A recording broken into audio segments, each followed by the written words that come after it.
এই পাঁচটি কাজ করলে বান্দা কখনো জাহান্নামী হবে না, জাহান্নামের আগুন তাকে স্পর্শ করতে পারবে না। প্রিয় নবী সাল্লাল্লাহু আলাইহি ওয়াসাল্লাম তার উম্মতদেরকে গুনাহ থেকে বাঁচার জন্য এই পাঁচটি কাজ করতে বলেছেন। যে এই পাঁচটি কাজ করবে সে ব্যক্তি ইনশাআল্লাহ সকল প্রকার পাপরাশি থেকে নিজেকে হেফাজত করতে পারবে এবং পরপরে জান্নাত লাভ তার জন্য সহজতর হবে। কেননা যে বান্দার আমলনামায় এক ফোঁটা গুনাহ থাকবে তাকে জাহান্নামে নিক্ষেপ করা হবে। তাই যারা এই পাঁচটি কাজ করবে তারা নিজের ঈমানকে রক্ষা করতে পারবে, আর যারা রাসূলকে বিশ্বাস করে না তারা কখনোই জান্নাতে প্রবেশ করতে পারবে না। প্রিয় দর্শক, রাসূলুল্লাহ সাল্লাল্লাহু আলাইহি ওয়াসাল্লামকে যদি বিশ্বাস করেন অবশ্যই আলহামদুলিল্লাহ কমেন্ট করবেন এবং ভিডিওটি শেয়ার করে দিবেন, অন্যান্য মুসলিম ভাই বোনদেরকে সতর্ক করবেন। একটু চিন্তা করলে দেখা যায় আল্লাহর হুকুম মানা এবং না মানার দিক থেকে আমরা চার শ্রেণীতে বিভক্ত।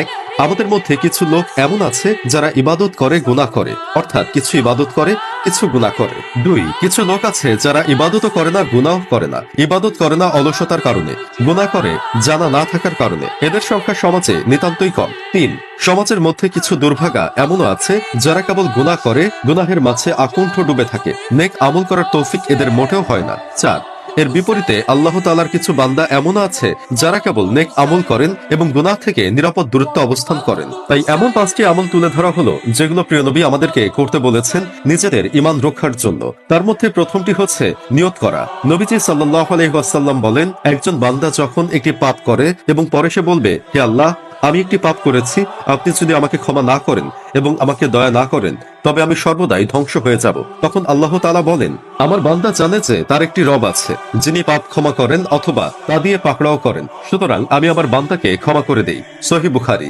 দ্বিতীয়টি হলো জবানের হেফাজত করা। হযরত উবাহ ইবনে আমির রাদিয়াল্লাহু তাআলা আনহু থেকে বর্ণিত, তিনি বলেন, আমি একবার রাসূল করিম সাল্লাল্লাহু আলাইহি ওয়াসাল্লামকে প্রশ্ন করলাম, হে আল্লাহর রাসূল, আল্লাহর আযাব গজব থেকে নাজাতের উপায় কি? রাসূল সাল্লাল্লাহু আলাইহি ওয়াসাল্লাম বললেন, তুমি তোমার জবান হেফাজত করো, গুনাহের জন্য আল্লাহর দরবারে কান্নাকাটি করো এবং প্রয়োজন ছাড়া ঘর থেকে বের হয়ো না। তিরমিজি হাদিস। ৩, ফজরের নামাজ জামাতের সাথে পড়া। মহানবী সাল্লাল্লাহু আলাইহি ওয়াসাল্লাম বলেন, মুনাফিকদের জন্য ফজর ও ইশার নামাজের চেয়ে অধিক ভারী কোনো নামাজ নেই। এই দুই নামাজের ফজিলত যদি তারা জানতো তাহলে হামাগুড়ি দিয়ে হলেও মসজিদে উপস্থিত হতো। বুখারী হাদিস ৬৫৭। রাসূলুল্লাহ সাল্লাল্লাহু আলাইহি ওয়াসাল্লাম আরেক হাদিসে বলেন, এমন কোন ব্যক্তি জাহান্নামে যাবে না যে সূর্যোদয়ের ও সূর্যাস্তের আগের নামাজ আদায় করে, অর্থাৎ ফজর ও আসরের নামাজ। মুসলিম হাদিস ১৩২২।